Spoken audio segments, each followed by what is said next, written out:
ուղարկեցին հենց Բարգավաճ Հայաստան կուսակցության, այսպես ասած, թիրախավորումից հետո ընդդիմությունը ցույց տվեց, որ այս հարցում միասնական է։ Կտեսնենք ընդդիմության միասնականությունը նաև այլ պրոցեսների ժամանակ։ Տեսեք, երբևէ ենթադրություններով ու կանխատեսումներով չեմ առաջնորդվել, այս դեպքը եւս բացառություն չի լինելու, բայց ամենայն դեպս մենք հունիսի 7-ին հաջորդած ամբողջ ժամանակահատվածում տեսել ենք, որ ընդդիմությունը բավականին կառուցողական ու համակարգված միասնական դաշտում աշխատանքներ է տանում։ Այն ինչ որ տեղի ունեցավ հունիսի 7-ին, թվաբանական մանիպուլյացիաները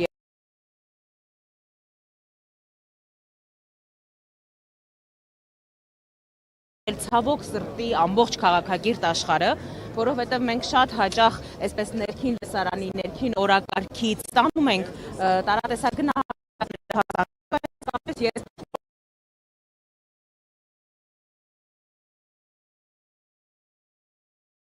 կառույցներից, արտերկրի ներկայացուցչություններից եմ լսում Հայաստանի կոնկրետ այս պարագայում ոչ ժողովրդավարական եւ ոչ լեգիտիմ ընտրությունների անցկացման գործընթացի հետ կապված։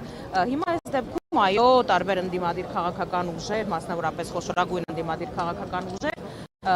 միասնական օրակարգով դիմել են սահմանադրական դատարանին։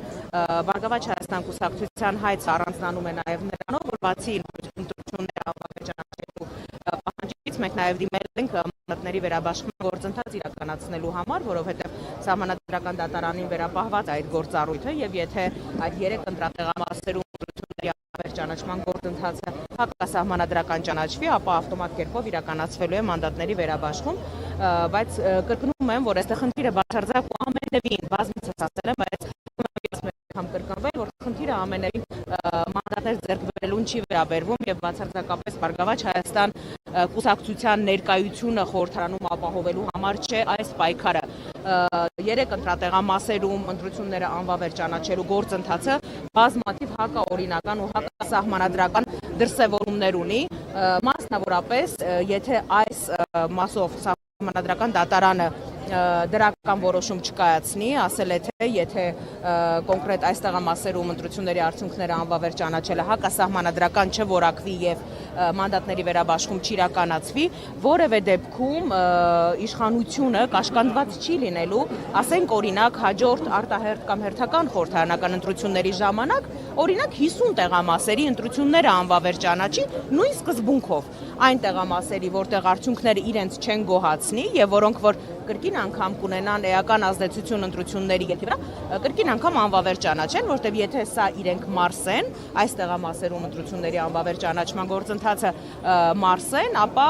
կարծում եմ որևէ դեպքում սա շատ վատ նախադեպ է լինելու հաջորդող բոլոր ընտրությունների համար։ Ես առավոտյան ասել եմ, ուզում եմ եւս մեկ անգամ կրկնել, որ ամեն դեպքում, ինչպես հունիսի 7-ին հաջորդող օրը հայտարարել ենք, մենք բոլոր իրավական եւ օրինական գործիքներն ու գործիքակազմերը օգտագործելու ենք այս արդարության վերականգնման համար եւ ես ուզում եմ հավատալ, որ անկախ ամեն ինչից արդարությունը դեռևս վերջնականապես չի մահացել Հայաստանի Հանրապետությունում։ Եթե սահմանադրական դատարանը մերժի միջնորդությունները, տեսեք, մենք նման օրակարգ այս պահին չունենք եւ նման քննարկումներ չունենք հաջորդող քայլերի հետ կապված, որովհետեւ մենք սպասում ենք հուլիսի 4-ի սահմանադրական դատարանի որոշմանը։ Ինչ որոշում կկայացնի սահմանադրական դատարանը, դա մեծապես ազդեցություն կունենա հետագա բոլոր քայլերի իրականացման գործընթացում։ Այս դեպքում, ինչպես ասում են, գնդակը սահմանադրական դատարանի խաղադաշտում է եւ հետագա բոլոր զարգացումները եւ հետևանքները եւս բխելու են կայացված որոշումից։ Շնորհակալություն։ Շնորհակալություն։